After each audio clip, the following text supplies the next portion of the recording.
Hi, everyone. Welcome back to another episode of our podcast. My name is Andre, your host for today.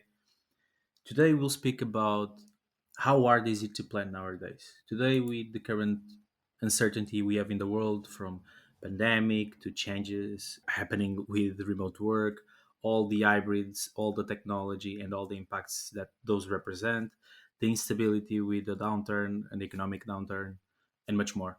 So, with me today, I have Marlon Martinez, a very experienced, very tenured workforce management specialist that will speak with us about planning in this environment and much more. Stay tuned.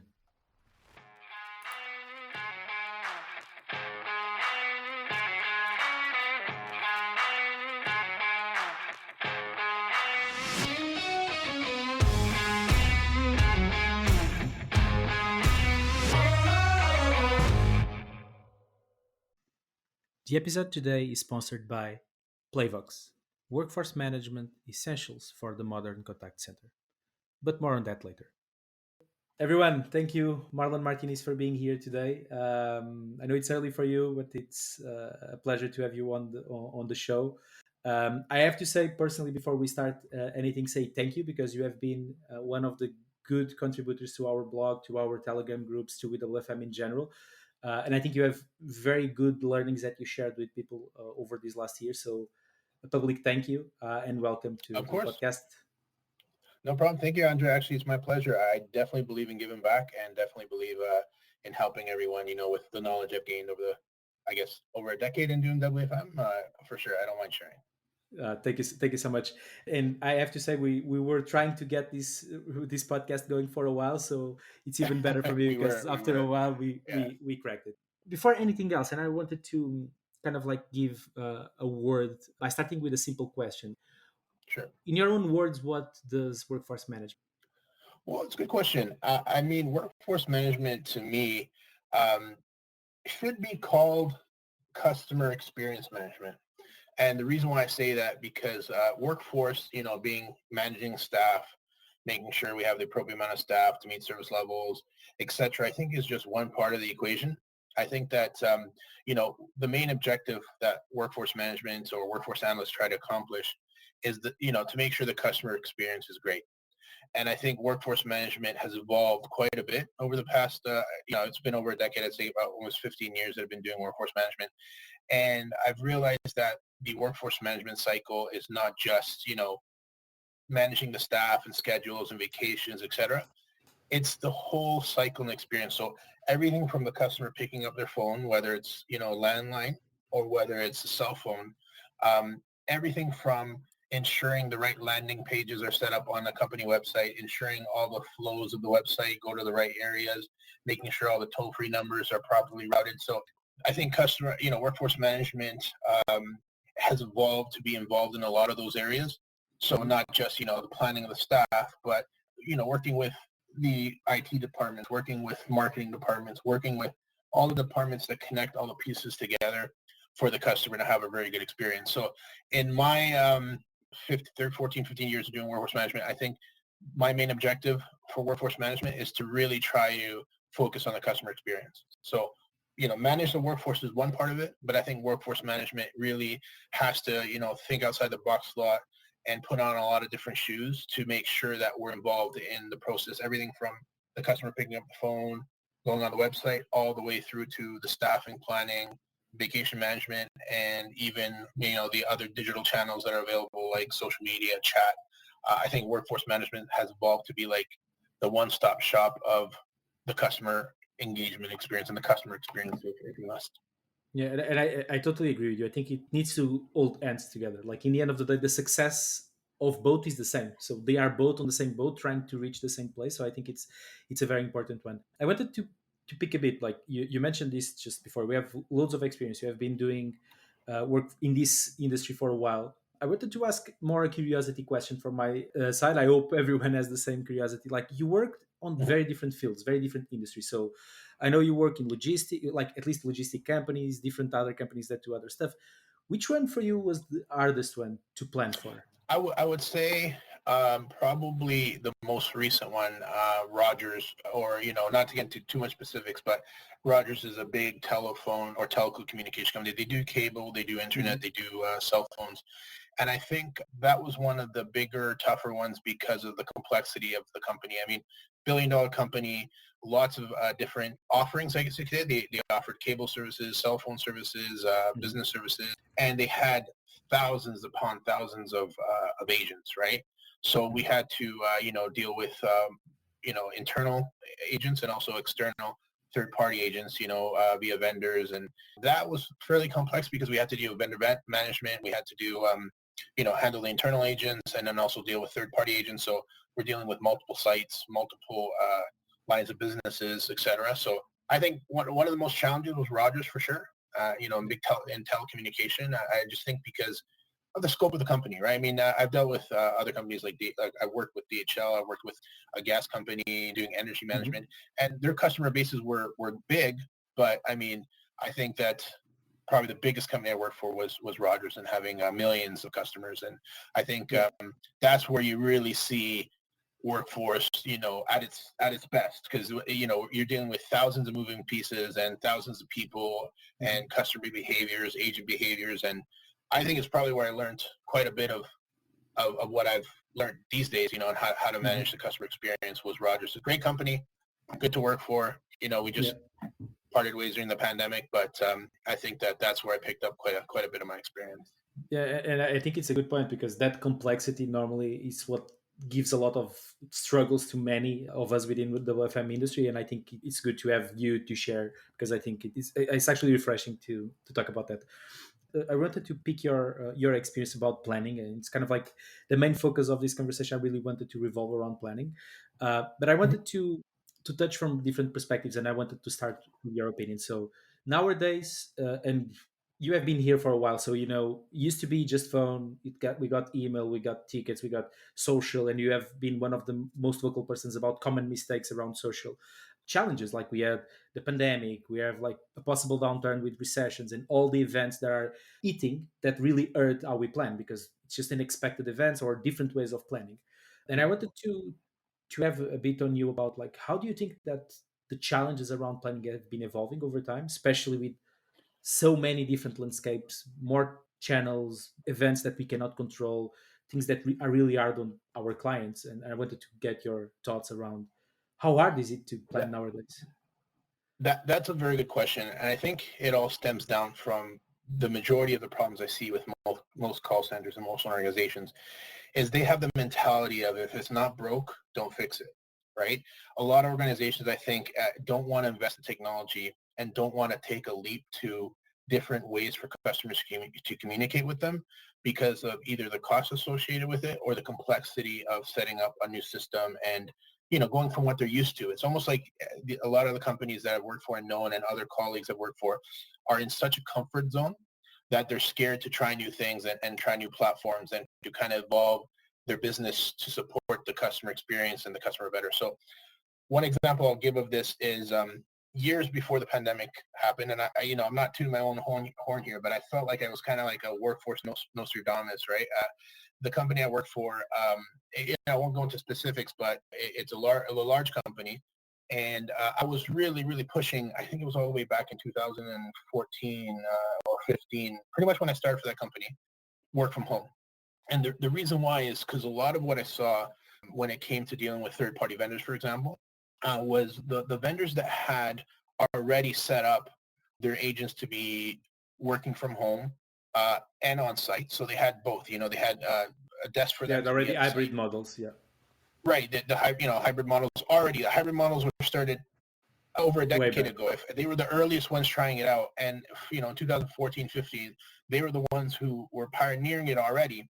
And the funniest thing is when we were doing like vendor results and we were looking at the adherence to schedule, we were looking at the adherence to the compliance to schedule, we were looking at service level delivery for these third parties, we were looking at adherence to like for instance, we would do a vendor plan where we would say we need this many bodies on the queue at 1 p.m., 1:30, depending on whether it's 30-minute intervals, 15 minutes.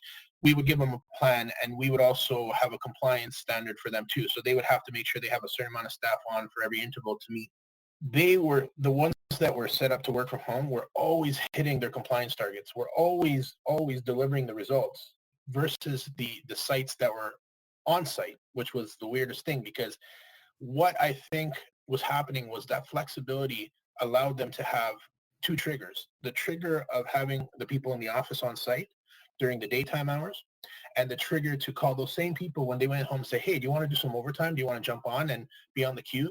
So it's similar to an article I wrote on what I call parallel capacity agents.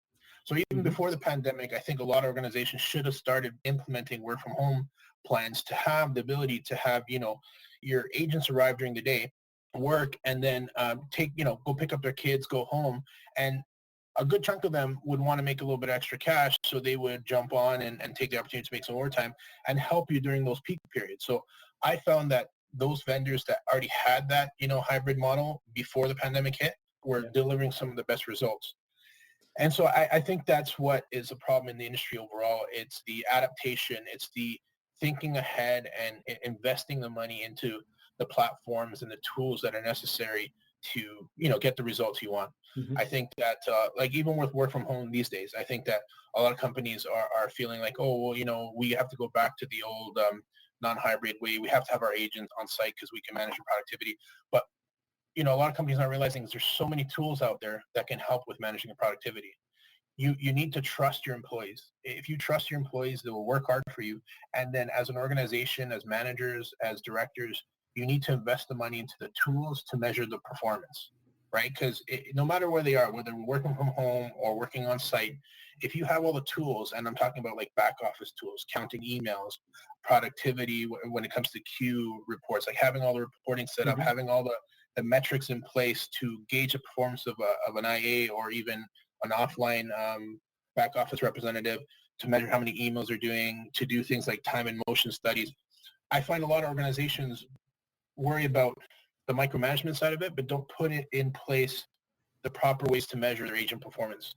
They're worried that, let's say, they're not doing their work when they're working from home. So we need them on site. But most of the organizations I've dealt with and some I know personally don't have the tools set up or the metrics in place to even measure their performance. So I Yeah. think that that's one of the biggest things affecting the industry is people have this misconception that work from home agents are less productive or there's losing productivity, but they don't even have the tools in place to measure that productivity. So They're I not think that's where enabling their success, right? To a certain right, extent. that's where the biggest gap is. You can't assume someone's not doing the work if you're not measuring the results to begin with, right? So I think that companies need to start thinking more about investing into measuring tools and investing time into understanding. We've all done time and motion studies where we gauge, high performing agents versus low performing agents, and we try to find out where the time's leaking, like where there's breaks in the processes, whether their machines are performing well enough, whether the computers are up to spec, whether there could be processes that are hindering their call flow and causing more HT. Every organization I go to, they seem to not focus on the root cause. They just seem to focus on pounding in the results or saying, you got to take this many calls or you have to be on site to deliver a productive workday, where they're not focusing on actually putting in the tools and taking the time and the resources to measure the results. Thank you so much because I think it's a perfect introduction to kind of the conversation. Now, a quick word to our sponsor, Playvox. How many times have you said, I wish I could ditch this spreadsheet? Well, now you can.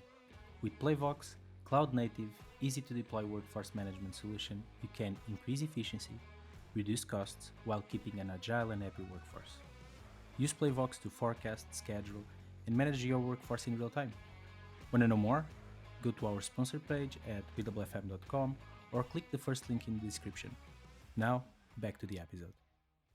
There's an age, it's like they are more in control of their lives, like you said, like they can save time. And I think COVID really helped everyone seeing that, okay, that's possible. So I totally agree with that. And I wanted to pick up on Mm-hmm. this point, which is there is a lot of challenges that we foresee with like since the pandemic, eventually now a downturn in the economy, and we need to be prepared for those types of scenarios. Like, how well do you think the industry is prepared for it? That's a great question because I think the industry is so focused on, the pandemic's over, sort of, right? and let's get everyone back to the site, and let's get everyone working again. And I think that they're missing a humongous opportunity to leverage what happened. Like I said, with the whole parallel capacity agents article or the blog post I did, it wasn't necessarily to, it definitely revolved around having the flexibility for the agent, but also ensuring that the investment already made on work from home tools, laptops, monitors are not thrown to waste. Like a lot of companies, I thought what they're doing now is they're recalling a lot of their staff back to the work, but they're also saying, bring your laptops, bring your monitors. You don't need them at home anymore. And I think they're missing a humongous opportunity, right? Because let's be honest, if it does, things do start kind of hitting the fan here, I guess you could say, and companies have to start looking at cutting down costs. What's the best way you can do it? Having an on-site desk for an agent and having a work from home desk where they can log on only for the hours where you need them, right? So for example, the camel hump, we all know this, right? Calls come in really heavy in the morning and then they die down around lunch, and then they pick up again when people are going home, 4 p.m., rush hour traffic, everyone's going home. I call it the camel hump syndrome, right? Where calls are really heavy in the morning, they die down, and then they're back up towards the evening. And so every single call center I worked at, they always have trouble staffing the evening. So I think the biggest opportunity companies have right now is to ensure that they don't waste all the money they spent on giving laptops and giving tools and hubs and everything for people to have at home, so they have the ability to pick up hours when they need. So let's say, for instance, we want to reduce the cost of having the FTs on for a full 8-hour shift, right? So we know from 9 to 11 a.m. they're really busy. From 12 to 4, they can go home, they can do whatever they need to do, and then be back online from 6 to 7 where they need them. Now, not everyone's going to choose that because people want, Some set static schedule, yeah. shift. They want a set schedule. They drop the kids off in the morning. They finish work 7 hours later and they go home and they enjoy their day. But you're going to have a much younger workforce now. You're going to have workforces that want to do a few hours in the morning and then study for their school and then join back in at night to make money. Or you might have a hard decision where you have to, instead of, lay off people, say, hey, well, you know what, we're going to lay you off. We're going to cut your hours down, but we only need you in this section here from 7 p.m. to 9 p.m. where we're really getting hit hard. So rather than lay you off, we're going to give you the hours in the section where we need you. And you can do it from home too. And people will be like, okay, well, that's great. I don't have to be unemployed. I can actually do the hours from 5 p.m. to 8 p.m., cut back on my hours. And then, a lot of places have different support systems they can apply to through their governments. Their governments will give them some kind of coverage when they're making some kind of salary on one end. There's still a lot of government programs. For instance, in Canada, there's a lot of government programs that will still give you assistance while you're working if you don't have that many hours. So I think that it's a tremendous opportunity to make sure that we don't go back, we don't claw back all the progress we made on becoming a very versatile workforce. And what I mean by that is ensuring that, the investment, all the money we spent on tools for laptops and things that they have already at home, that you keep it, and that you leverage it. And I think what's around the corner is we're going to have to really start utilizing every single means for the customer to communicate with us, right? I think this is something towards the end. I think there's a question later you're going to be asking about, like, what would I do if I have all the budget? I know we'll get to that question later, but I'll just say this right now. Voice is the most expensive thing, right? Voice calls is 1-to-1. Yeah. You're doing a voice call, you can only 10-to-1 customer at a time. That's already the most non-cost efficient thing. It's the most inefficient way to communicate, right? You're only talking to one customer. That person's spending only time with one customer, and it's either utilized for that entire time. Whereas, we have chat and social media where you can do multiple chats at once. You can do interactions with social media, for example, where you just send a message via Facebook or WhatsApp, and then that customer has whatever they can reply in whatever time they want. They want to reply 10 minutes later, 3 minutes later. They don't have to go about their day waiting on hold for you in a call center. They can just go ahead and go about their day. And a lot of companies are kind of scared to jump to the digital side of things, but I think that we need to think of creative ways to reduce the biggest cost in every call center is voice. And I think that we need to force ourselves as an industry to cut voice down to 20, 30% and increase chat and digital to 60, 70%. It's so cost efficient. It's ridiculous, right? And we're stuck in the exact opposite way. We want to keep putting millions of dollars into voice budgets, which are 70, 80%, and only a small fraction amount of that budget into chat and social media, not realizing that the majority of the customers, based on age, the millennials, the Gen Z, they're the ones who are starting to have a lot of disposable income and spending money on our products. So they're the ones that we have to cater to, and they're much more used to social media, Digital, yeah. chat, digital, WhatsApp. And I'll mention this before we get on this question. Look at Meta and the investment they made with WhatsApp, and they've just invested with Salesforce. They're going to be doing sales calls over WhatsApp, right? Even a billion-dollar company like Meta is already realizing that people or customers want to communicate differently.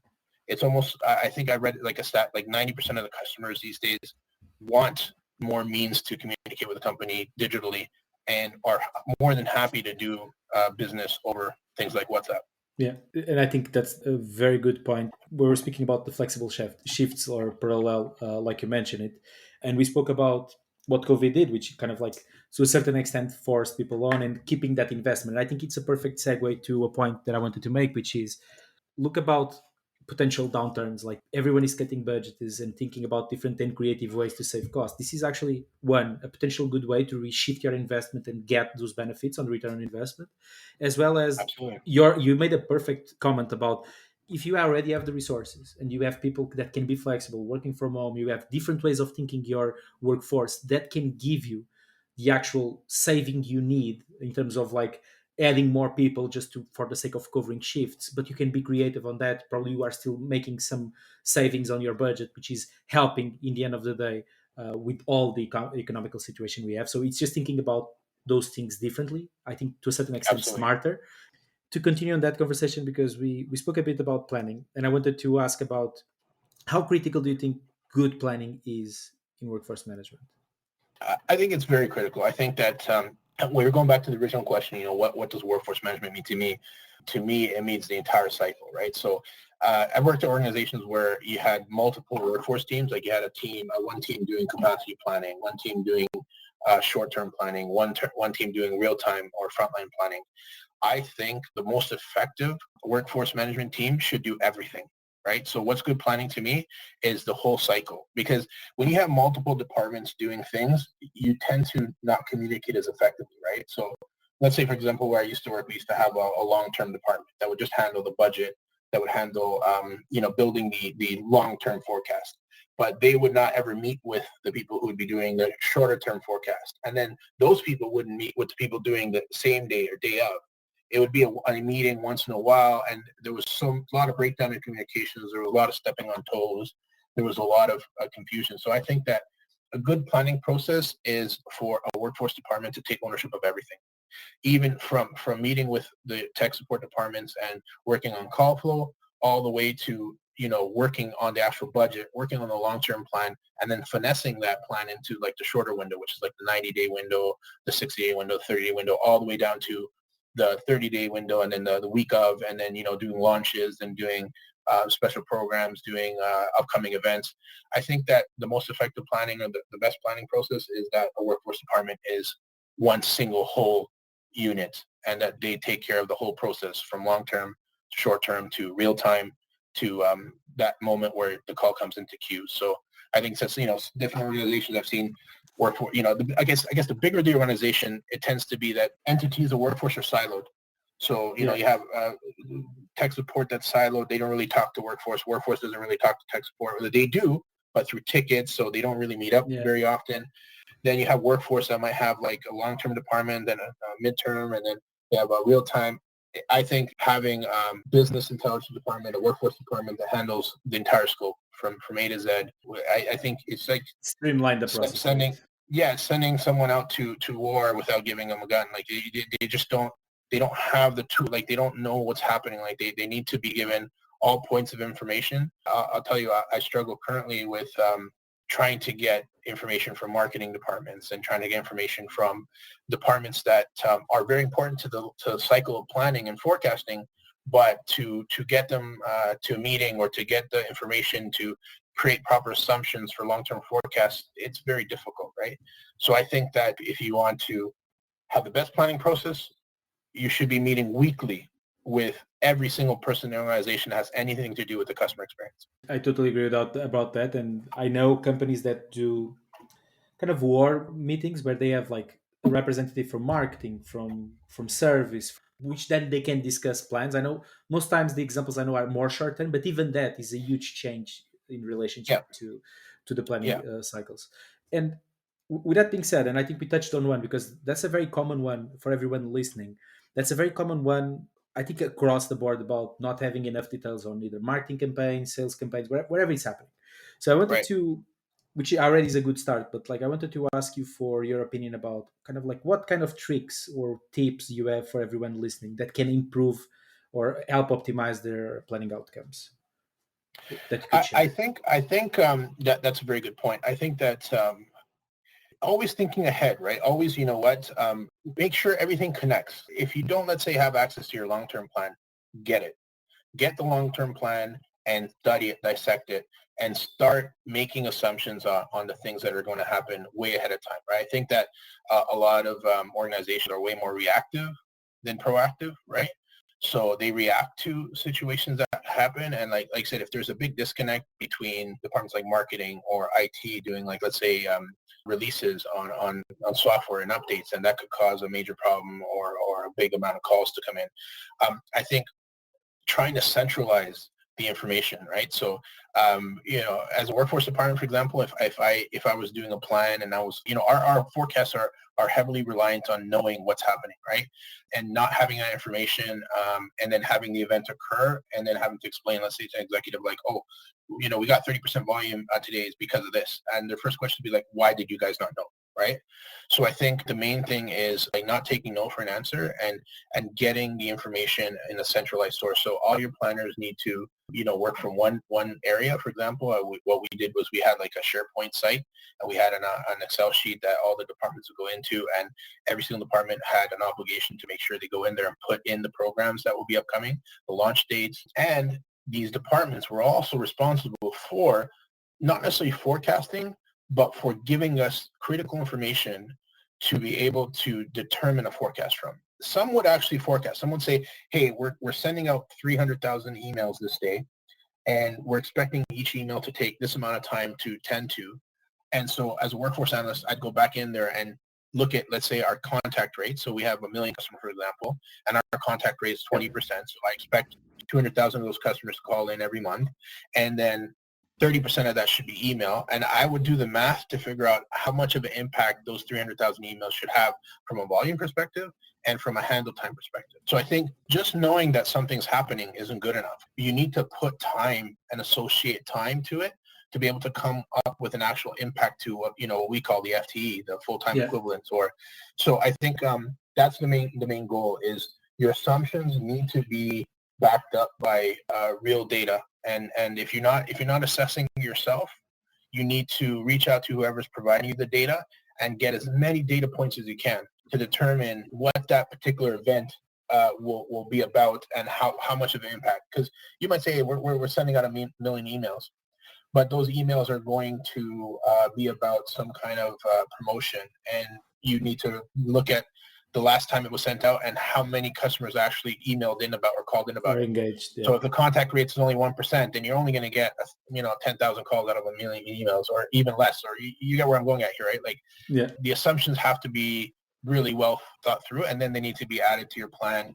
And a lot of times what happens is the long-term plan is the assumptions are built into the long-term numbers and then are never adjusted. Like long-term will give you a plan saying, here's the volume, you're going to get 300,000 calls this month. They built all their assumptions in, but they don't communicate those assumptions with you. And then they also don't communicate if those assumptions have changed. Over And they time. also Yeah. don't apply the math that we use. We actually look at contact rates. We look at handle time. We look at the actual impact that's going to have to the short-term plan or the 90 or 30-day plan, right? So I think the biggest thing with forecasting and planning is doing it well ahead of time and not just making a very simple assumption, make a good, properly researched assumption when it comes to an event that may occur, right? Yeah, and I think you made a good point. I think it's in this relationship, it's all about good, clear communication. Understand the assumption, Absolutely. understand that both sides understand well what is being said, and this is a perfect segue to something that you mentioned, which is when we look at all the planning routines. So you have to factor in like shrinkage, AHTs, and all the different activities that are removed. And many times it's very common to see people just looking at kind of like, oh, it's an average and they just assume it's right. But there are so many nuances of averages. Like you have different types of jobs, you have like fluctuations between seasonalities or different types of depending on Right. your industry. So I wanted to ask as well, like on those baselines, this alignment is critical. So how frequently would you recommend for someone to check their assumptions and make sure that they are aligned between both sides? Every day. Every day. I think that we sometimes spend a lot of time on things we shouldn't, right? Yeah. I won't be able, let's say, give you actual example right now, but I think that, for example, in my experience, you'll have certain planners, forecasters will be jumping on calls they don't need to jump on. The majority of the time for a forecaster or planner should be spent on planning. And I see absolutely nothing wrong with checking your plan every day and finessing where it needs to be finessed, right? So like if you know something's launching in 3 weeks, 4 weeks, don't just let it sit there. Like make sure that you're checking on it, seeing if there's any new updates to the plan. A lot of times things are canceled, things are removed. So you might have, let's say, an event that launches 100,000 calls to a certain week, and all of a sudden you might not have picked up on that email that's in your inbox saying, hey, this event's canceled. And you've over forecasted your week by 100,000 calls and you've offered overtime. And guess what? You have 95% service levels. And people are going, okay, we're spending way too much money this week. And now you're doing early leave. Point being is I think it should be a daily thing. And I think that you should be checking your assumptions constantly, checking everyone who's given you those assumptions to see if they've Mhm. updated them. And closer to the actual date of the assumption happening, making sure that it's all still aligned, making sure Yeah. that your assumptions are correct. And because remember, every forecast or everything we put into a forecast will literally be dollars and cents, right? It will Yeah. literally mean too good of a service level or too rich, meaning super low occupancy and tons of money being spent, or really poor service levels and not having enough people because you didn't foresee the volume. So yeah, my answer to that is daily. There should Yeah. be no rest for the Yeah, forecaster. it's like constant. And that point that you mentioned, Yeah, like there is another implication. If you service levels are poor and you get like that level of frustration, it can lead also to poor customer retention, because if the experience is not good that you are providing, it's like a snowball effect that will cost you more money absolutely. than to re-engage those customers in marketing, etc. So I think it's a very fair point.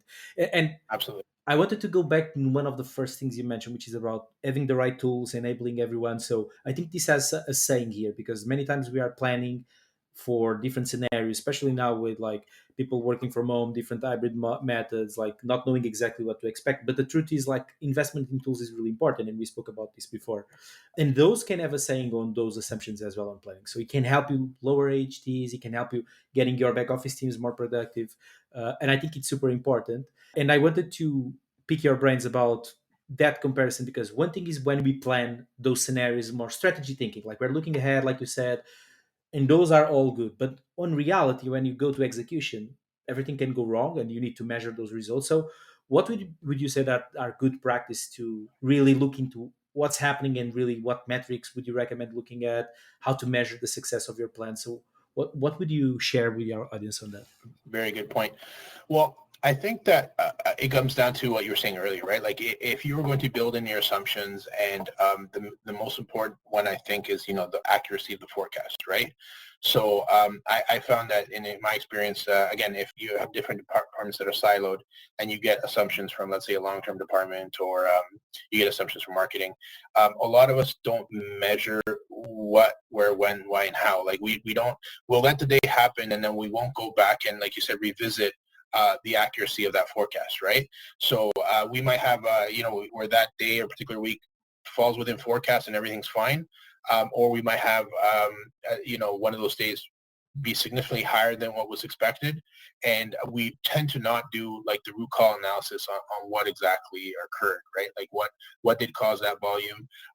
I'll give you an example. A lot of what I used to do was, post the event happening, like let's say if it was, whether it was unplanned or planned, is really spend the time to search for drivers, right? So, for example, utilize a lot of the systems that you have out there, whether it's your call recording, your call quality team, to dig through calls, to listen to what happened, and Mhm. also use, like, for instance, your chat platforms and your social media to actually do like keyword searches, right? So you'd actually be able to go in there, and even on a day where a plan's happening, like even on when events happening, you can actually sit there and have your analysts scan keywords through your chat platforms or social media, or even plug in with the agents and listen to calls and start identifying some of those trends, right? Yeah. So, forecasting actually comes to whether your plan actually happened. And if it didn't happen, or if the volume came higher, get in immediately and start listening as to why, right? Yeah. Start looking for keywords, start looking for the data to be able to speak to why your forecast wasn't accurate. So measure forecast accuracy and then look at what impacted that forecast accuracy. If you were within 5%, then great, you're a great forecaster. But most of the time, it tends to be a situation where you're 10, 20, 30% above forecast and service levels are poor, customer experience is bad.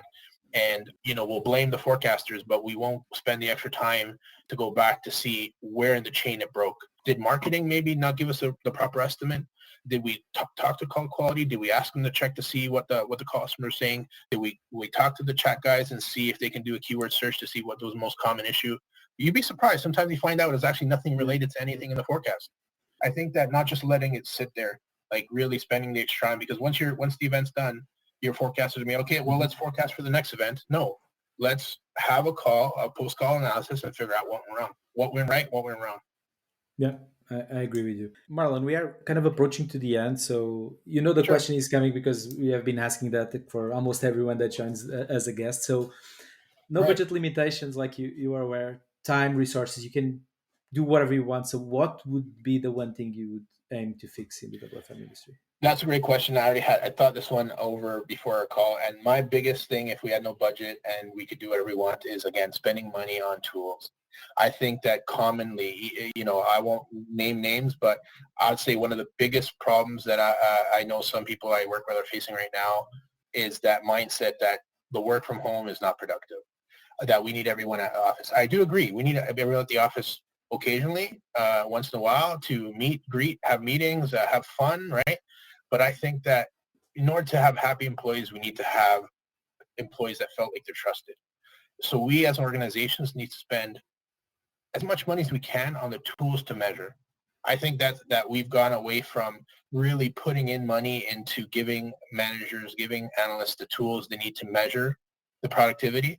And that's the most important thing. I will spend as much money as I can on measurement tools and tools that will make, and then the biggest thing is I would actually shift the budget to have less voice volume because you're only doing one call at a time. It's super inefficient, and start pumping a lot more money into the digital platforms, social media platforms. And there's some great platforms out there that are not as expensive as people think, and really starting to kind of open up those channels to customers to communicate with everyone differently. So WhatsApp is a perfect example. Salesforce, you got sales integration in there now. I think that companies need to start forcing their customers, and not in a bad way, just reducing the options for them. Like, for instance, if you want to start small, maybe start with your tech support channels, moving them over to digital and chat, right? Because those tend to be longer calls. Those tend to be less value, right? They're not revenue generating tech support Mhm. calls or service calls. Start maybe moving some of your things like password resets. Start moving some of your lines of businesses or interaction types that are simple, that you know won't have any kind of cost impact or revenue impact, over to digital and social media first. So if you're worried about customer being like, oh, I can't get through to a live person anymore, I'm not going to do business with this company anymore, don't think that way. Try small steps. Like in life, the first step is the hardest, right? The Yeah. step journey of 1,000 miles. Learn as you go, right? Yeah, the journey of 1,000 miles starts with one step.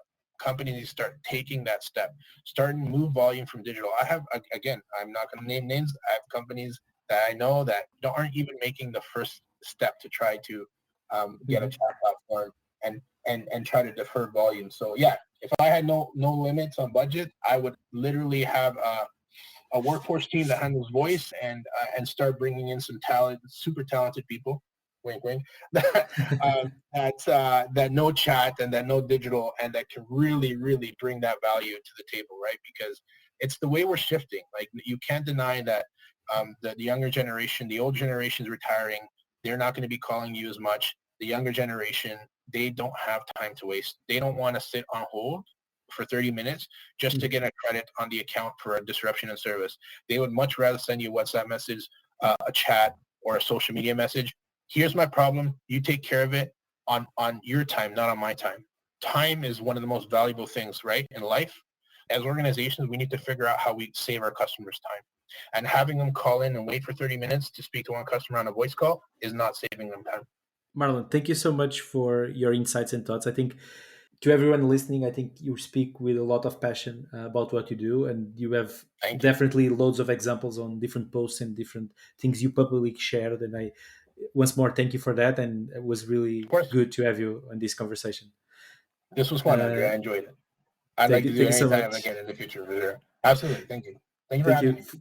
No problem. For everyone listening, guys, follow us on our platform. So we are on Spotify, Apple Podcasts, Google, and YouTube. Feel free to drop us any questions, comments. We are more than happy to read, engage with you, and see you soon. Thank you once more, Marlon. Of course. Thank you, Andre. The episode today was sponsored by Playvox. Go to www.fm.com, go to our sponsor page, and get to know them better. Thank you for listening to WFM. This podcast is made and produced by André Leitão, Bilge Hentolun, Doug Carsteton, Gonçalo Gomes, and Kim Paz. If you like this show, don't forget to share it with your friends and colleagues. Visit our website, wwfm.com, to find more exclusive interviews and WFM content. See you next time. All rights reserved.